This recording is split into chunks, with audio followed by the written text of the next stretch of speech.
Hello दोस्तों, एक बार फिर से आप सभी का मैं बहुत बहुत स्वागत करता हूं।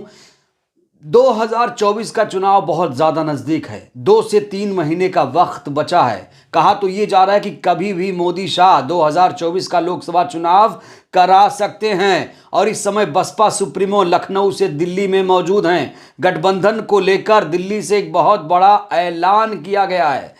जिस चीज़ों पर मैं बार बार फोकस कर रहा हूं, जिन चीज़ों का मैं बार बार जिक्र कर रहा हूं, तस्वीरें लगभग क्लियर होती जा रही हैं गठबंधन को लेकर।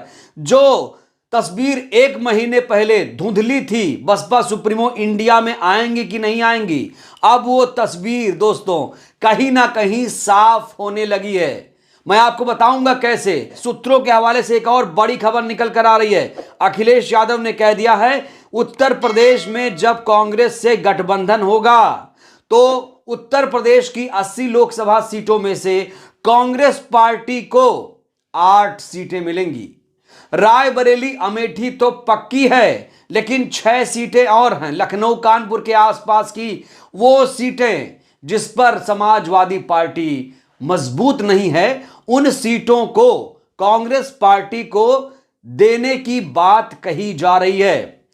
तो अखिलेश यादव अब कहीं ना कहीं खुलकर सामने आ रहे हैं। अखिलेश यादव लगातार कांग्रेस पार्टी को टटोल रहे हैं। इससे पहले याद होगा आपको, अखिलेश ने दिल्ली में जाकर क्या कहा था, कांग्रेस पार्टी हमें यह बता दे, अगर वो बसपा के साथ गठबंधन कर रही है तो हमें बता दे, हम अपने रास्ते अलग कर रहे हैं। इस बीच सीटों को लेकर जो बातें सामने आ रही हैं, सीटों का समीकरण समाजवादी पार्टी की तरफ से बिठाया जा रहा है। यानी इंडिया गठबंधन में उत्तर प्रदेश में खासतौर से बसपा खुद को सुप्रीम समझने लगी है। क्या कांग्रेस पार्टी को यह बात पचेगी? क्या कांग्रेस पार्टी अखिलेश यादव के उस ऑफर को एक्सेप्ट कर लेगी? दोस्तों कतई नहीं। कांग्रेस पार्टी बिल्कुल 8 सीटों पर राजी नहीं होगी। और जिस तरीके से अखिलेश ने धमकी दी थी कि अगर आपने बसपा सुप्रीमो का साथ लिया तो हम गठबंधन से अलग हो जाएंगे, यहां तस्वीर बिल्कुल साफ नजर आ रही है। दोस्तों बसपा सुप्रीमो के कद्दावर सांसद मायावती के सांसद मलूक नागर ने इस बीच एक बहुत बड़ा बयान दे दिया है। बहुत बड़ा बयान दोस्तों, बहुत बड़ा ऐलान इसे माना जा रहा है, क्योंकि इनकी बसपा सुप्रीमो से मुलाकात हुई है। आपको बता दूं, इस समय दोनों दिल्ली में मौजूद हैं, तमाम सांसद भी और बसपा सुप्रीमो भी। और अब जो सूत्र हैं वो बता रहे हैं कि गुपचुप अपने नेताओं में बातचीत हो रही है, रणनीति बन रही है। इस बीच दिल्ली से ही मलूक नागर ने एक बहुत बड़ा बयान दिया, जो कहा जा रहा है कि कहीं ना कहीं बसपा सुप्रीमो अंतिम मुहर इस पर लगाएंगी। तो दोस्तों इंडिया अलायंस को लेकर बसपा सांसद ने बड़ा दावा किया है। उन्होंने कहा है कि अगर बसपा इंडिया अलायंस में नहीं आई तो बीजेपी जीत जाएगी। यानी कुल मिलाकर अब बसपा भी ये समझ गई है कि उसका वजन इंडिया गठबंधन में कितना है। सारी पार्टियां एक तरफ उत्तर प्रदेश में और बसपा सुप्रीमो दूसरी तरफ, ये वजन रखती है उत्तर प्रदेश में बहुजन समाज पार्टी। आपको क्या लगता है? मलूक नागर जिस तरह से बयान दे रहे हैं वो ऐसे ही नहीं दे रहे हैं दोस्तों, यहां कहीं ना कहीं एक संदेश इनको गया होगा। हालांकि दोस्तों बसपा सांसद मलूक नागर जी ने यह भी कहा कि मैं जो ऐलान कर रहा हूं इस पर अंतिम फैसला बसपा सुप्रीमो को लेना होगा। एक बहुत बड़ी शर्त बसपा की तरफ से, एक बहुत बड़ी शर्त यहां पर रख दी गई है। वो शर्त क्या है? इंडिया गठबंधन में बसपा सुप्रीमो तभी शामिल होंगी जब उन्हें प्रधानमंत्री का चेहरा घोषित किया जाएगा। तो क्या इस बिंदु पर बातचीत हो रही है दिल्ली में? क्या माना जाए? क्या कहीं ना कहीं बसपा सुप्रीमो भी अब ये चाह रही हैं कि उन्हें पीएम का चेहरा बनाया जाए? जैसा कि मैं ग्राउंड पर जाता हूं, लोगों से बात करता हूं कि बताइए प्रधानमंत्री कौन, तो लोग एक सुर में बोलते हैं बहन जी बहन जी।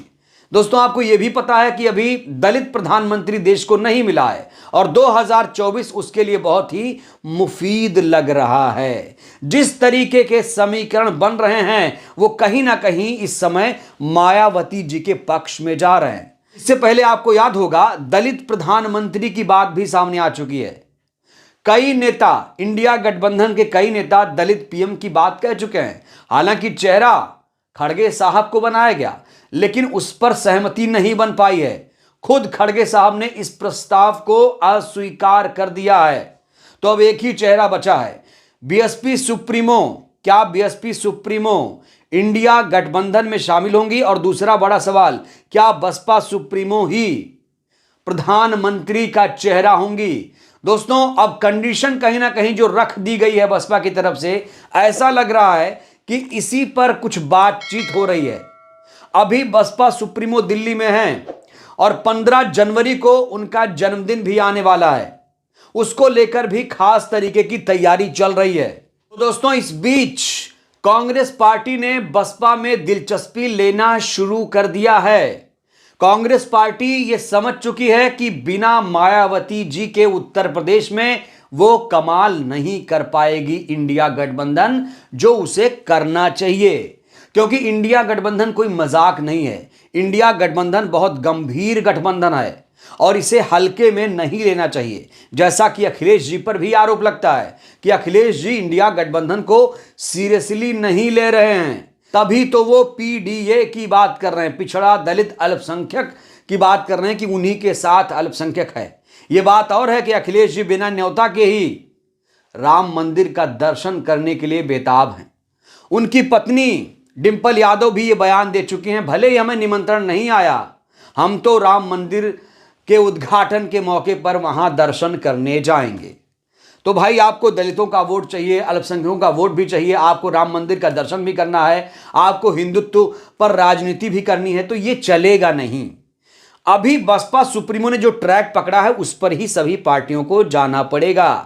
अंबेडकरवाद बनाम हिंदुत्ववाद की लड़ाई शुरू हो चुकी है और जो जो लोग सॉफ्ट हिंदुत्व की राजनीति कर रहे हैं उनकी राजनीति खत्म हो जाएगी।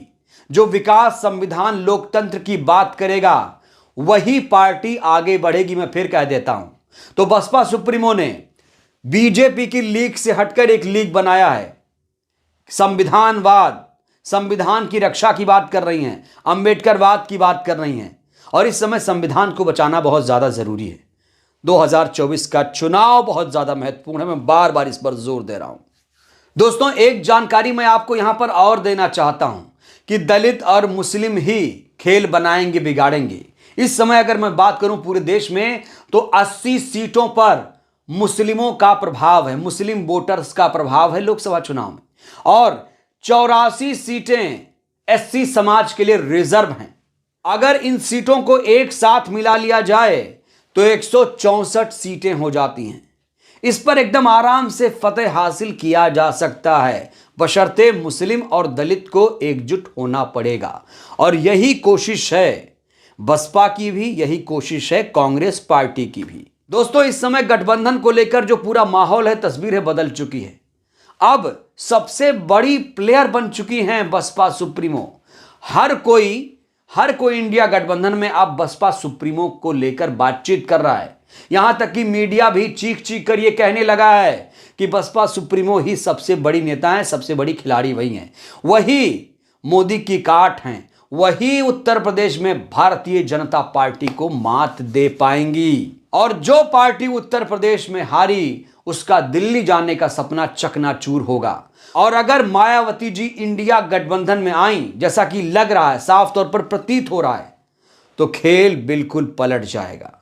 तो दोस्तों, मलूक नागर जी ने जो ऐलान किया है, जिस तरीके से आकर अचानक ऐलान किया है, वो अपने आप में बहुत बड़ी खबर है। इस खबर को हल्के में नहीं ले सकते, क्योंकि मलूक नागर बीएसपी सांसद हैं और उनके बसपा सुप्रीमो से अपने वार्तालाप भी होते होंगे, जाहिर तौर पर कुछ चीजें निकल कर आती होंगी। इसीलिए मलूक नागर साहब ये दावा कर रहे हैं कि मायावती जी इंडिया गठबंधन में शामिल होंगी। बहरहाल, मायावती जी के अंतिम फैसले का अभी भी हमें इंतजार होगा। अब मायावती जी कब और कैसे फैसला लेती हैं, यह एक बहुत बड़ा सवाल है। बहरहाल दोस्तों, आपको क्या लगता है, मलूक नागर जी ने जो बयान दिया, जिस तरीके की चीजें निकल कर सामने आ रही हैं, क्या लगता है गठबंधन अब हो जाएगा?